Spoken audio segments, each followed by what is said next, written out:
Hello student, आज हम करेंगे 10th क्लास के चैप्टर नंबर 9 जिसका नाम है सम एप्लीकेशंस ऑफ ट्रिग्नोमेट्री का एक्सरसाइज 9.1। इसका क्वेश्चन नंबर 5 हम इस वीडियो में question number 5 to question number 10 तक करेंगे। क्वेश्चन नंबर 5 में एक बार रीड कर लेता हूँ क्वेश्चन नंबर 5 क्या कह रहा है, ठीक है। और क्योंकि इसके क्वेश्चन काफ़ी लेंथी होते हैं तो लिखने में थोड़ा प्रॉब्लम है, इसलिए हम क्या करते हैं, पहले क्वेश्चन पढ़ लेते हैं, उसको अंडरस्टैंड करते हैं और उसका फिगर ड्रॉ कर लेते हैं। क्योंकि मैंने पिछले वीडियो में बताया है कि अगर हम फिगर ड्रॉ कर लेते हैं उसका तो वो 90% तक सॉल्व हो जाता है, ठीक है। उसके बाद वैल्यूज़ हमें पुट करनी होती है और उससे इजीली वो निकल जाता है। तो क्वेश्चन नंबर 5 क्या कह रहा है, एक kite is flying at a height of 60 metre above the ground. यानी कि एक काइट है वो ग्राउंड से, हाइट उसकी ऐसे ली जाएगी ना, यहाँ से ग्राउंड से ऊपर, ठीक है। मतलब ग्राउंड से ऊपर कितने मीटर के ऊपर तक उड़ रहा हो, वो कह रहा है काइट है flying at a height of 60 metre above the ground. तो ग्राउंड तो ये है, ग्राउंड से 60 मीटर की ऊंचाई पर उड़ रहा है। ओके, आगे बढ़ता हूँ। Question, a string attached to the kite is temporarily tied to a point on ground. अब देखो, जो ये काइट है यहाँ पे उड़ रही है, ये काइट बना दी मैंने, ठीक है। तो ये काइट उड़ रही है यहाँ पे, तो इसको उड़ाने वाली कोई डोरी भी होगी, कोई स्ट्रिंग होगी इसकी, है ना। तो ये जो स्ट्रिंग है, ये है वो स्ट्रिंग, ओके। ये उसकी स्ट्रिंग है, उसकी डोरी है जिससे पतंग उड़ती है, ठीक है। तो ये पतंग की डोरी है, स्ट्रेच, और ये जो जो स्ट्रिंग है ना, ये बिल्कुल कसी हुई है एकदम से, ठीक है, बिल्कुल टाइटली स्ट्रेच्ड है। Temporarily Tide a point on ground, किसी ग्राउंड के किसी पॉइंट पे वो क्या है, बंधी हुई है, यहाँ पे बंधी हुई है, सपोज दैट, ठीक है। The inclination of string with the ground, और जो इसका झुकाव है कितने, कैसे इंक्लाइंड है ये कितने डिग्री पर इंक्लाइंड है वो भी हमें दिया हुआ है, वो दिया हुआ है हमें 60 degree, okay. Find the length of string, यानी कि लेंथ ऑफ स्ट्रिंग तो यही होगी, ये लेंथ ऑफ स्ट्रिंग होगी। Assuming that there is no slack in the string, कोई भी स्लैक मतलब ऐसे गांठ से नहीं पड़ी होगी, मतलब ऐसे ऐसे गुंजल सी नहीं है, मतलब रस्सी सीधी स्ट्रेच्ड है ऐसे, है ना। कभी होता है कि हम पतंग उड़ाते तो रस्सी ऐसे नीचे की ओर ऐसे झुक जाती है, ऐसे ऐसा कुछ भी नहीं है इसमें। मतलब ये जो स्ट्रिंग है ये बिल्कुल स्ट्रेच्ड है, पूरी तनी हुई, एकदम कसी हुई है, ठीक है, ओके। अगर ऐसे ही झुकी होगी, ऐसे बीच में उस पर ऐसे कुछ ऐसे बट से पड़े होंगे तो यानी कि उसकी लेंथ ज़्यादा होगी फिर। लेकिन ये कह रहा है कि इसने पहले मेंशन कर दिया है कि जो ये स्ट्रिंग है ये बिल्कुल टाइटली स्ट्रेच्ड है, ठीक है। यानी कि हमें क्या निकालना है, इसका हाइपोटेनियस निकालना है, ठीक है। तो हमारे पास क्या क्या गिवन है, हमारे पास जो गिवन है, ए बी गिवन है, इसका नाम दे देते हैं ए बी एंड सी। तो हम कह सकते हैं कि हमारे पास क्या है, लेंथ ऑफ स्ट्रिंग क्या होगी हमारे पास, ए सी हमने निकालना है। और गिवन हमारे पास क्या है, गिवन है हमारे पास ए बी, गिवन है हमारे पास ए बी, और ए बी कितना हमारे पास 60 मीटर, क्लियर है इतना, ठीक है। और थीटा हमें गिवन है, ठीक है। हम इसको थीटा भी बोल सकते, थीटा मतलब एंगल, तो ये जो एंगल है ना, एंगल थीटा बोलते हैं इसको। थीटा हमारे पास कितना है 60 डिग्री। या हम इसको ऐसा भी बोल सकते हैं कि एंगल ए सी बी, इसको ऐसा भी बोल सकते हैं, एंगल ए सी बी बोल सकते हैं ना, एंगल ए सी बी यानी कि थीटा बराबर 60, ठीक है। ये हमारे पास गिवन है। अब हमने निकालना क्या है, जो चीज़ हमें बोली हुई होगी ना, हमें सिर्फ वही निकालना है, ठीक है। अब हम चलते हैं अपने इस चार्ट पे। इसमें एक चीज़ देखो, हमें निकालना है हाइपोटेनियस, और दिया हुआ है हमें कौन सा, परपेंडिकुलर। ये परपेंडिकुलर होता है ना, ये परपेंडिकुलर और ये हाइपोटेनियस। तो परपेंडिकुलर और हाइपोटेनियस किस में आ रहा है, परपेंडिकुलर और हाइपोटेनियस हमारे पास आ रहा है साइन के केस में, आ रहा है ना। परपेंडिकुलर अपॉन हाइपोटेनियस किसके केस में आ रहा है, साइन के केस में, ओके। तो हम यहाँ पे सीधे सीधे क्या लगाएंगे, साइन 60 वाला फॉर्मूला लगाएंगे। कौन सा फॉर्मूला है, sine theta is equal to होता है परपेंडिकुलर अपॉन हाइपोटेनियस, यही होता है ना। तो थीटा हमारे पास कितना, वैल्यू पुट कर लो, थीटा हमारे पास कितना है, साइन 60 है।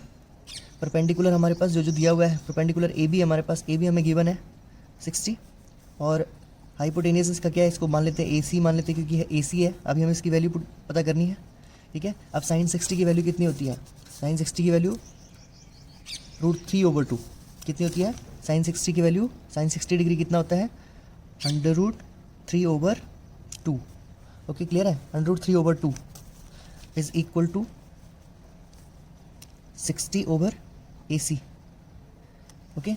अब स्टूडेंट हमें क्या करना है, अब हमें क्या करना है, ए सी को एक साइड ले आना है, ए सी को डिनोमिनेटर में नहीं रखना, उसको न्यूमरेटर, क्योंकि जिसके हम वैल्यू निकालते हैं वो कभी भी डिनोमिनेटर में नहीं होना चाहिए, वो न्यूमरेटर में होना चाहिए, ऊपर होना चाहिए वो, ठीक है।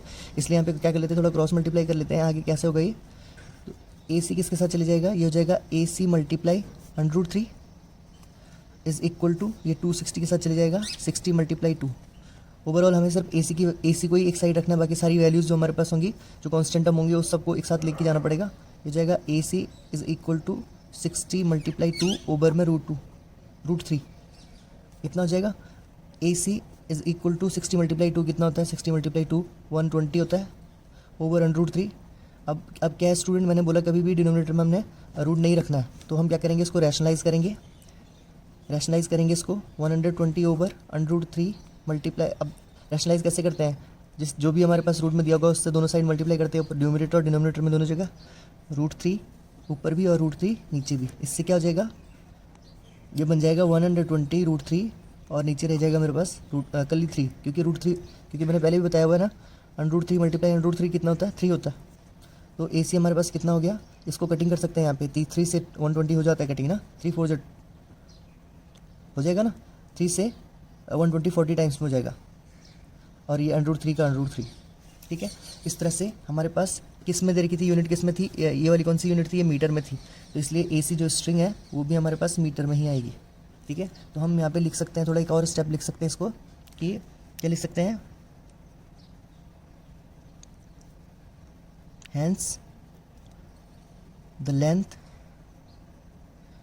Of string is equal to 40 √3 metre. ठीक है, इस तरह से हमने ये क्वेश्चन सॉल्व कर लिया। अब चलते हैं इसके नेक्स्ट क्वेश्चन की ओर। इसका क्वेश्चन नंबर है क्वेश्चन नंबर 6।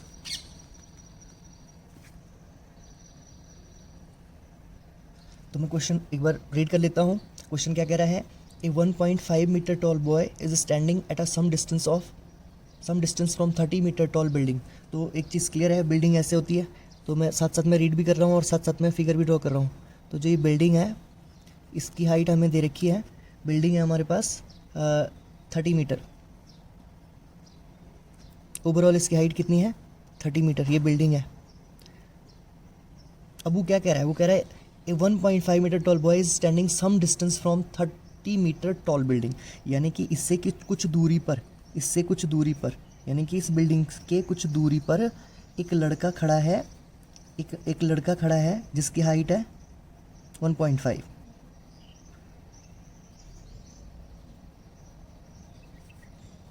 ठीक है, मीटर, ये लड़का है। ओके, इतना क्लियर हो गया। आगे बढ़ता हूँ। The angle of elevation from his eye, अब ये बॉयज़ है तो आईज इसकी यहाँ पे होंगी, तो angle of elevation from the eye to top of the building, यहाँ से ये जो लड़का खड़ा है ये यहाँ से इस बिल्डिंग के टॉप को देख रहा है, इस बिल्डिंग के टॉप को देख रहा है। ठीक है, और एंगल ऑफ एलिवेशन यहाँ ऐसा तो बनेगा नहीं, इसलिए हमें यहाँ पे एक लाइन ड्रॉ करनी पड़ेगी। ठीक है, यहाँ पे एक लाइन ड्रॉ करनी पड़ेगी। तो ये एंगल ऑफ एलिवेशन हो गया उसका कितना, angle of elevation of his type building increase 30 to 60। Okay, तो यहाँ से वो देख रहा था, पहले क्वेश्चन पढ़ लेता हूँ। The angle of elevation from his eye to top the building increase from 30 to 60। Okay, तो यहाँ से ये लड़का देख रहा था, यहाँ से देख रहा था, तो इसकी जो एंगल ऑफ एलिवेशन था वो पहले कितना था, 30 डिग्री। ठीक है, ही वॉक्स टुवर्ड द बिल्डिंग। अब देखो जैसे जैसे ये लड़का आगे जाएगा, इधर की ओर जाएगा, जैसे जैसे आगे की ओर जाएगा तो जो एंगल है वो बढ़ता रहेगा ना। अगर धीरे धीरे ये यहाँ पे जाता है तो एंगल कितना हो जाएगा, यहाँ से इसको देखना बहुत मुश्किल होगा, 90 डिग्री होएगा। इसलिए ये बच्चा क्या है, ये लड़का यहाँ से यहाँ पे चले गया, कुछ दूरी पे चले गया, सपोज दैट यहाँ पे गया हो। ठीक है, और यहाँ से फिर उसने देखा वो बिल्डिंग के टॉप को, तो इस बार एंगल कितना हो गया, इंक्रीज़ हो गया एंगल, है ना, एंगल इंक्रीज़ हो गया। मैंने क्या कहा, अगर ये बिल्डिंग के टुवार्ड्स जाएगा तो इसका एंगल बढ़ता रहेगा, और बिल्डिंग से जितना ही अवे होगा एंगल उतना ही छोटा होता जाएगा। ठीक है, तो ये यहाँ से इधर की ओर जा रहा है तो एंगल यहाँ पे कितना हो जाएगा, एंगल वो बोल रहा है 30 से इंक्रीज़ होकर कितना हो गया, ये 60 डिग्री हो गया। कितना हो गया, 60 डिग्री। इतना क्वेश्चन अगर आपको समझ में आ गया ना, तो ये क्वेश्चन मतलब ये लगा लो कि 60-70% तो हो गया, बस इसमें वैल्यू पुट करनी है तो हमारा आंसर निकल जाएगा। ठीक है, find the distance he walk toward the building. Okay, find the distance. अब देखो फाइंड द डिस्टेंस, कौन सा डिस्टेंस बोल रहा हूँ, ये वाला डिस्टेंस नहीं बोल रहा, ये वाला पूरा डिस्टेंस नहीं बोल रहा हूँ। कौन सा डिस्टेंस बोल रहा हूँ, यहाँ से यहाँ तक वो बच्चा कितना चला, यहाँ से यहाँ तक वो कितना चला, बस ये डिस्टेंस हमें निकालना है, ये वाला। ठीक है, बाकी तो हमें और कुछ बोला नहीं है। Find the distance he walked towards the building, बस यही निकालना हमारे पास। तो सबसे पहले हमारे पास ए बी कितना, हमारे पास गिवन क्या है, हमने इसका भी नेमिंग नहीं किया, इसका नेम दे दो ए, ये पॉइंट बी हो गया, बी, ये पॉइंट सी, ये पॉइंट डी, ये पॉइंट ई। वैसे तो इन पॉइंटों की कोई ज़रूरत नहीं है, ठीक है, इन पॉइंटों की कोई ज़रूरत नहीं है फ़िलहाल। क्यों नहीं है, देखो हमारी जो भी मेजरमेंट होंगी ना वो यहाँ से शुरू होंगी, यहाँ से, यानी कि हाइट ऑफ बिल्डिंग अब हम 30 नहीं लेंगे, पहले तो पूरी 30 थी ना, तो पूरी 30 थी, उसमें से 1.5 माइनस हो गया, तो कितना हो गया 28.5। क्लियर है, ये यहाँ से यहाँ तक कितना है, ये यहाँ से यहाँ तक होगा 28.5। क्यों होगा 28.5, क्योंकि जो ये डिस्टेंस है ये लड़के की हाइट है, लड़के की हाइट 1.5 थी। जब ये पूरा 30 था, जब ये पूरा 30 था, 30 में से हम सारे जो भी यूनिट्स लेंगे ना, सारी जो भी डायमेंशन लेंगे ना वो यहाँ से लेंगे, यहाँ से, क्योंकि यहीं से हमारा सारा हो रहा है ये, ठीक है। तो हम क्या करेंगे, डिस्टेंस 30 नहीं लेंगे, डिस्टेंस कितना लेंगे 28.5। क्यों लेंगे 28.5, क्योंकि ये पूरी बिल्डिंग की हाइट थी 30, तो लड़का ग्राउंड से नहीं देख रहा है, ग्राउंड से 1.5 मीटर ऊंचाई से देख रहा है, क्योंकि उसकी आंखें तो उसके जितनी हाइट होगी उसके बराबर ही होगी, है ना, मतलब आंखें तो ऑलवेज टॉप मोस्ट होती हैं ऊपर, तो जितनी हाइट होगी वहीं से ऊपर की ओर देखता रहेगा। तो इसलिए हम यहाँ पे हाइट क्या लेंगे 28.5 लेंगे। समझ में आया ना क्यों, क्योंकि हमने क्या किया 30 में से माइनस किया 1.5, तो 30 में से 1.5 करेंगे तो 28.5 हमारे पास मीटर में आ जाएगा ये, ठीक है। तो अब हम देखते हैं हमारे पास क्या क्या गिवन है, ठीक है। नॉर्मली इसका नाम तो मैंने दे दिया, ए, ये बी, ये सी, ये डी, ये ई, ठीक है। इसका नाम हमने ये निकालना है कि यहाँ से यहाँ तक कितना गया, चाहे ये निकालो चाहे ये निकालो, दोनों सेम ही चीज़ है ना, ठीक है। इसको हम मान लेते हैं कि ये एक्स है, ठीक है, इस तरह से हम इसको निकालेंगे। तो शुरू करते हैं इस क्वेश्चन। तो आई होप आपको ये सब चीज़ें समझ में आ गई होंगी, क्वेश्चन ये फिगर ड्रॉ करना आ गया होगा। अगर आपको फिगर ड्रॉ करना आ गया तो ये क्वेश्चन ऑलमोस्ट हो गया, मैं कितनी बार कह चुका हूँ उसको, ठीक है। तो हमारे पास जो गिवन है, गिवन क्या है हमारे पास ए सी हमारे गिवन जो है, यहाँ पे लिख लेता हूँ मैं गिवन क्या क्या है। ए सी हमारे पास कितना है, ए सी 30 है, ए सी 30 मीटर है, ठीक है। और इसका नाम A B C D E F, A F है, मान लेते हैं ये जी, वैसे इनका कोई काम नहीं है फिलहाल, ए एफ जी जो भी है वो हमारे पास। अब देखो ई एफ हमारे पास कितना है 1.5 भी दिया हुआ है, ठीक है। ये जो नेमिंग है सबकी अलग अलग हो सकती है, तो आपने अपने हिसाब से इसको करना है। और हमारे पास एंगल दे रखे हैं, हम एंगल ऐसे भी बोल सकते हैं, ए एफ बी भी बोल सकते हैं, ए एफ बी भी बोल सकते हैं, एंगल 1 भी बोल सकते हैं, एंगल 2 भी बोल सकते हैं। 2 एंगल हमारे पास दे रखे हैं, तो थीटा 1 और थीटा 2 भी बोल सकते हैं, जो भी आपको अच्छा लगे। A F B is equal to हमारे पास दे रखा है 30 डिग्री, यानी कि इसको बोल सकते हैं थीटा 1 भी बोल सकते हैं, ठीक है। और दूसरा है ए जी बी भी बोल सकते हैं, एंगल ए जी बी, ये भी हमारे पास ये दे रखा है 60 डिग्री, इसको बोल सकते हैं थीटा 2 भी बोल सकते हैं, ठीक है। तो इसमें करना कुछ नहीं है, बस थोड़ा सा ये चीज़ समझना जरूरी है यहाँ से। अब हम क्या करेंगे, हम सिर्फ हाइट ऑफ बिल्डिंग इतनी ही लेंगे। किस वाले ट्रायंगल में जाएंगे हम जाएंगे ए बी, 2 ट्रायंगल है हमारे पास ना, एक ये वाला ट्रायंगल बड़ा वाला और एक ये ट्रायंगल, ये छोटा वाला ट्रायंगल, ठीक है, ठीक है। तो ये क्वेश्चन है बड़ा इजी। तो हम क्या करेंगे, चलेंगे इन ट्रायंगल, सबसे पहले मैं अलग अलग कर लेता हूँ। इन ट्रायंगल, कौन से वाले ट्रायंगल में जा रहा हूँ मैं, ए बड़े वाले में जा रहा हूँ, ए बी एफ में, in triangle A B F में जा रहा हूँ, ठीक है, ए बी एफ में जा रहा हूँ। तो ए बी एफ में क्या होगा, ए बी एफ में यहाँ पे बना लेता हूँ ए बी एफ, ये है ए, ये है बी और ये है एफ। ये हमारे पास कितना है 30 डिग्री, ठीक है। तो अब हम क्या करेंगे, इस पे लगा देंगे फॉर्मूला, वही कौन सा वाला, हमारे पास क्या गिवन है, हमारे पास गिवन है परपेंडिकुलर, और हमें क्या निकालना है, बेस, क्योंकि सिर्फ हम यहाँ पे बेस ही निकालेंगे। बेस कैसे निकालेंगे, ए बी एफ में जा रहे हैं हम, ये वाले ए बी एफ में, तो ये ए बी एफ में हम इस वाले एंगल की बात करेंगे, ठीक है। तो ए बी एफ में क्या हो जाएगा, ए बी एफ में हम किस की बात कर रहे हैं, ये हमारे पास है परपेंडिकुलर और ये हमारे पास बेस, क्योंकि इससे रिलेशन में कुछ भी नहीं है, हमें बस यही चीज़ निकालनी है, ठीक है। बेस निकाल दो दोनों ट्रायंगल की, सिंपल सी बात है, पहले बस इतना समझ लो, बेस निकाल दो बड़े वाले और छोटे वाले ट्रायंगल की, ठीक है। 2 ट्रायंगल्स हैं यहाँ पे। तो यहाँ पे हमारे पास परपेंडिकुलर अपॉन बेस किस फॉर्मूले आता है, परपेंडिकुलर अपॉन बेस आता है टेन थीटा में। तो हम यहाँ पे अप्लाई करेंगे tan theta is equal to perpendicular upon base, ठीक है। थीटा हमारे पास 30 है, बड़ा वाला ट्रायंगल है नहीं, तो ये जाएगा tan 30 degree is equal to perpendicular कितना लेंगे आप बताओ, परपेंडिकुलर कितना लेंगे 28.5, परपेंडिकुलर बस यहाँ से यहाँ तक लेंगे, ठीक है। परपेंडिकुलर हमारे पास है 28.5 ओवर बेस हमारे पास क्या है एफ बी है हमारे पास, ठीक है, क्या है, बी एफ है। बेस हमारे पास पूरा ये हो जाएगा ना बड़े वाले ट्रायंगल का, ये देखो परपेंडिकुलर अपॉन बेस। परपेंडिकुलर है ए बी की वैल्यू 28.5 है, पूरा 30 था ना, मैंने यहाँ पे समझा दिया था क्लियरली। तो ये इतना कितना हो जाएगा, ए बी कितना हो जाएगा 28.5, ठीक है। तो tan 30 की वैल्यू कितनी होती है, tan 30 की वैल्यू होती है 1/√3। कितनी होती है, tan 30 की वैल्यू है यहाँ पे, tan 30 की वैल्यू कितनी होगी 1/√3 इज इक्वल टू बाकी सारा वही 28.5/BF। तो क्रॉस मल्टीप्लाई करेंगे यहाँ पे, क्रॉस मल्टीप्लाई करके जो BF है ये 1 के साथ मल्टीप्लाई होगा तो कितना हो जाएगा, BF 1 जब BF इज इक्वल टू 28.5√3। ये किसकी वैल्यू आ गई, बड़े वाले ट्रायंगल के बेस की, ठीक है। अब हम चलते हैं छोटे वाले ट्रायंगल में, ठीक है। लिख सकते हैं इन राइट एंगल ट्रायंगल भी बोल सकते हैं। इन राइट एंगल ट्रायंगल किस में जाएंगे, ए बी जी में जाएंगे। इन ट्रायंगल ए बी जी में जाएंगे, तो ए बी जी में चलते हैं। और यहाँ पे थीटा कितना हमारे पास 60 डिग्री। ये तो ए बी तो सेम ही है ना दोनों के लिए, ए बी तो दोनों के लिए सेम है, बड़े वाले ट्रायंगल और छोटे वाले ट्रायंगल के लिए। ये भी कितना है 28.5 है, ठीक है। तो यहाँ पे फिर से हमारे पास परपेंडिकुलर गिवन है और हमें बेस निकालना है, ठीक है। तो फॉर्मूला वही लगेगा, tan theta is equal to perpendicular upon base. tan theta की वैल्यू, tan थीटा कितना है 60, तो यहाँ पे लिखेंगे tan 60 degree is equal to perpendicular हमारे पास गिवन ही था 28.5 ओवर बेस हमें नहीं पता, इस बार बेस हमारे पास क्या है, BG। ओके, बेस हमारे पास क्या है, BG। tan 60 की वैल्यू कितनी होती है, tan 60 की वैल्यू होती है √3। tan 60 की वैल्यू कितनी होती है, √3 is equal to 28.5 over BG। Denominator में 1, क्रॉस मल्टीप्लाई करेंगे BG यहाँ चले जाएगा, तो ये क्या हो जाएगा, BG into √3 is equal to 28.5, ठीक है। तो हमें सिर्फ BG की वैल्यू निकालनी है, सिर्फ BG की वैल्यू। तो BG की वैल्यू निकालनी है तो BG को एक साइड छोड़ना पड़ेगा, बाकी सारी डाटा एक साथ। और BG और √3 के बीच में कौन सा साइन है, मल्टीप्लाई। और मल्टीप्लाई वाली साइन क्या होगी, डिनोमिनेटर में जाएगी, इसके जाएगी, तो ये बन जाएगा BG is equal to 28.5√3। Okay,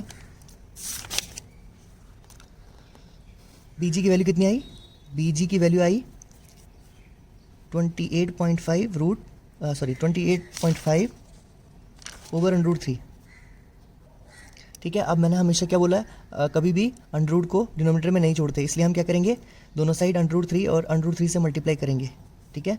तो BG हमारे पास कितना जाएगा, BG हमारे पास आ जाएगा 28.5 ओवर 3। ये इतना छोड़ दो इसको, ठीक है। अब मेन टॉपिक जो इतना पॉइंट है, बस लास्ट पॉइंट है क्वेश्चन का, और क्वेश्चन समझ में आ जाएगा। यहीं पे दोबारा बना लेता हूँ फिगर, या इसी से समझा, नहीं वो पीछे उसमें काफ़ी हो चुके हैं ऑलरेडी, कट लग गए हैं, तो मैं दोबारा से बना लेता हूँ।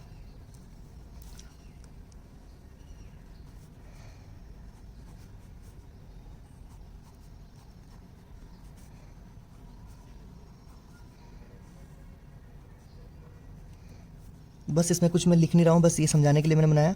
ये है ABCDEFG, बस यही लिख लेता हूँ उसमें, ठीक है। अब देखो, नॉर्मली हमें अगर हमें निकालना है GF निकालना है हमने, अगर GF निकालना है, अगर ये है ना GF, यही तो निकालना हमने कि यहाँ से यहाँ तक कितना चला हो, यही तो निकालना है, ठीक है। तो हम क्या करेंगे, अगर BF में से BG निकाल देते हैं, इस पूरी हाइट में से इतना माइनस कर देते हैं, तो ये बच जाएगा, मेरे पास बच जाएगा ना। नॉर्मली देखो, अगर मेरे को निकालना है, ये चीज़ निकालनी है, x छोड़ो, x रहने दो इसको, बस ये सोचो कि ये चीज़ निकालनी है। अगर मेरे को क्या निकालना है, GF निकालना है, तो GF किसके बराबर होगा, GF किसके बराबर होगा, देखो अगर मैं पूरे में से, यानी कि BF में से माइनस कर देता हूँ, अगर BF में से माइनस कर देता हूँ BG, तो मुझे क्या पता चल जाएगा, GF पता चल जाएगा। पूरी हाइट में से इतना माइनस कर दूंगा, अगर पूरी हाइट, जैसे सपोज दैट ये पूरी हाइट मेरे को पता होती, पूरी हाइट, ये सॉरी हाइट नहीं है, ये बेस है। अगर ये पूरा बेस मेरे को पता होता है कि ये पूरा बेस है 30, सपोज दैट ये पूरा यहाँ से यहाँ तक है 30, और ये मेरे को पता होता है कि यहाँ से यहाँ तक है 20, तो 30 में से ये 20 माइनस कर दूंगा, तो ये जो बच जाएगा कितना होगा, ये 10, यानी कि अभी है नहीं ये 10, तो यानी कि हमारे पास GF निकल जाएगा 10, ठीक है। तो क्लियर है, सिंपल सा। तो मैं यहाँ पे लिख लेता हूँ, GF is equal to B F minus B G. ठीक है, अब मेरे पास किस किस की वैल्यू है वो देख लो, पीछे क्या क्या निकाला हमने। बी एफ की वैल्यू पता चल गई, बड़ी वैल्यू पता चल गई है। बी एफ की वैल्यू कितनी थी? बी एफ की वैल्यू थी 28.5 √3। 28.5 √3 में से क्या माइनस करना है? बी जी की वैल्यू यहाँ पे है, ये है 28.5 √3 ओवर में 3। इतना क्लियर हो गया? तो हमारे पास क्या निकल जाएगा? जी एफ इज़ इक्वल टू, यहाँ पे इसको नहीं लिखते हैं, थोड़ा बड़ी कैलकुलेशन है, यहाँ पे लिख लेता हूँ। जी एफ इज़ इक्वल टू कितना हो जाएगा? 28.5 √3 माइनस 28.5 √3 ओवर में 3। ओके, क्लियर है इतना? तो अब हमें माइनस करना है, बीच में माइनस का साइन है, जिसके डिनोमिनेटर में कुछ नहीं होता, उसके डिनोमिनेटर में 1 होता है। तो जी एफ इज़ इक्वल टू क्या हो जाएगा? दोनों का एलसीएम ले लेते हैं, इसको मल्टीप्लाई कर लेते हैं, 3 × 1 = 3 हो जाएगा। इसको इसके साथ मल्टीप्लाई करेंगे, इसको इसके साथ मल्टीप्लाई करेंगे तो कितना हो जाएगा? ये हो जाएगा, बाहर रख लेता हूँ एक बार, 3 28.5 √3 माइनस इसको इसके साथ मल्टीप्लाई करेंगे तो जगह इसको इसके साथ मल्टीप्लाई करेंगे 28.5 √3। ठीक है, कैलकुलेशन कर लेनी है हमने, तो इसको मल्टीप्लाई करेंगे, जी एफ इज़ इक्वल टू हो जाएगा हमारे पास, इसको इसके साथ मल्टीप्लाई करेंगे तो कितना हो जाएगा? 28.5 यहाँ पे लिख लेता हूँ, 28.5 मल्टीप्लाई 3 5 जब वैसे यहाँ पे ये कटिंग हो सकता था, यहाँ पे कटिंग हो सकता था, इजीली निकल जाएगा, कोई नहीं, मैं आगे करके दिखाऊंगा, पहले इसको कर लेते हैं। 5 3 = 15 का 5 कैरी बचा 1, 8 3 = 24 और 1 25 का 5 कैरी बचा 2, 3 2 = 6 और 2 8। तो ये हो जाएगा हमारे पास 85.5 √3 माइनस 28.5 √3 ओवर में हो जाएगा कितना? 3। ठीक है, इतना हो जाएगा हमारे पास। ओके स्टूडेंट, इसको थोड़ा और इजी बनाते हैं, देखो यहाँ और यहाँ से क्या कॉमन आ रहा है? 28.5 यहाँ पे है, √3 नॉर्मली हम क्या कर लेते हैं इसको,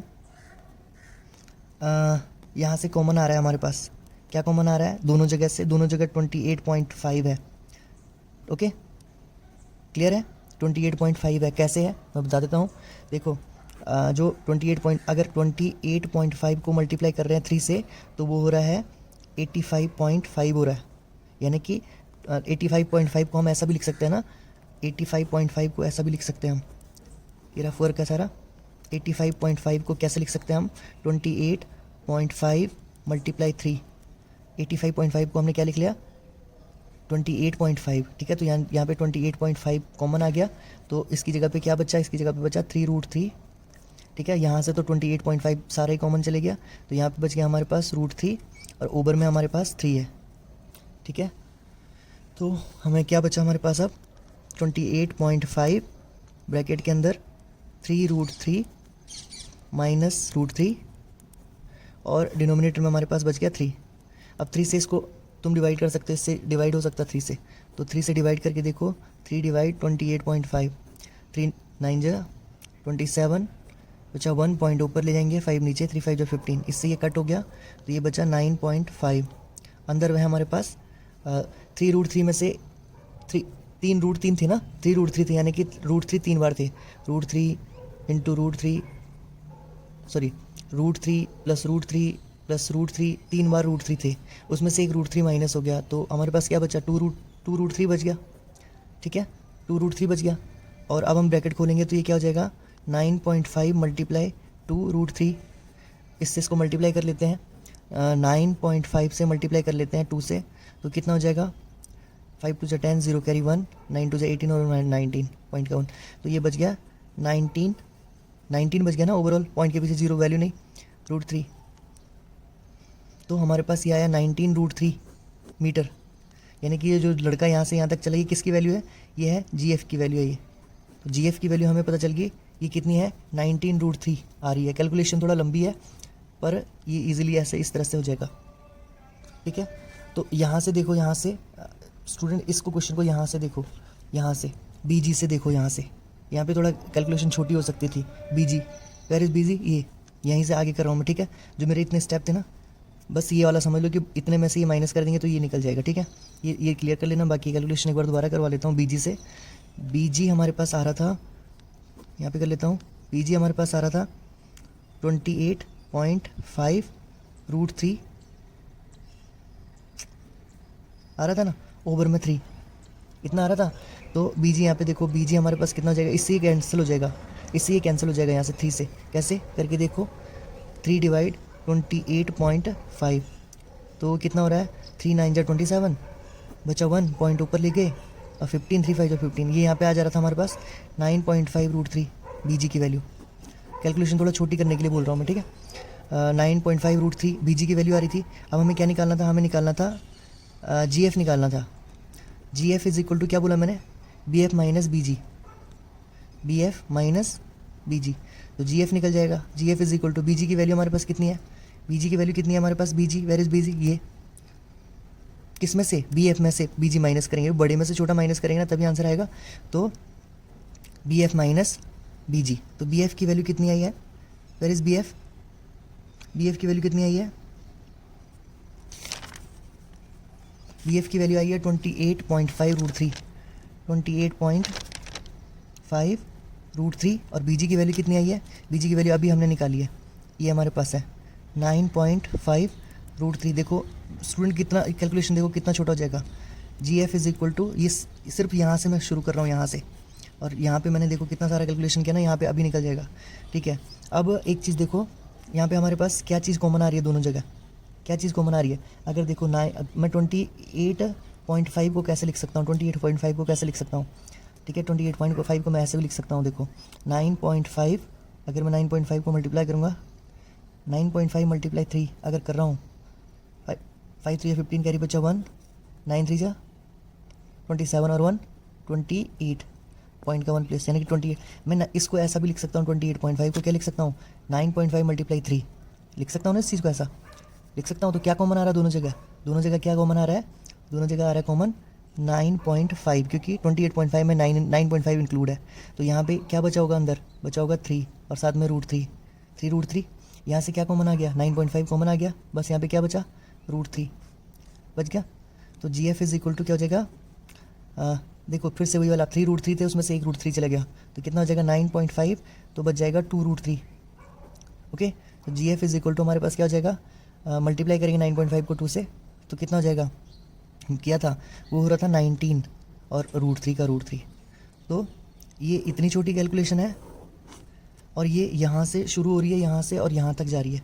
तो यहाँ पे बेस्ट है कि इस 3 से इसको तुम क्या कर लो, डिवाइड कर लो, तो इस तरह से ही हमारा सम हो जाएगा। ओके, अब चलते हैं इसके नेक्स्ट क्वेश्चन की ओर, नेक्स्ट क्वेश्चन की ओर चलते हैं इसका। पहले इस क्वेश्चन को यहीं पे फिनिश कर देते हैं, ये मीटर में आ जाएगा कि जो बॉयज़ है, हम लिख लेंगे कि बॉयज़ कितना लिख लेते हैं उसको, अच्छा होगा। तो यहाँ पे लिख लेता हूँ, hence the distance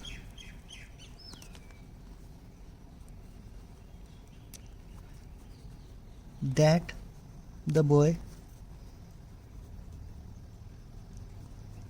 walked towards the building is 19√3 metre answer. इतना भी लिखना ज़रूरी है, अब इतना बड़ा क्वेश्चन कर लिया तो थोड़ा लिख लेते हैं स्टेटमेंट। ओके,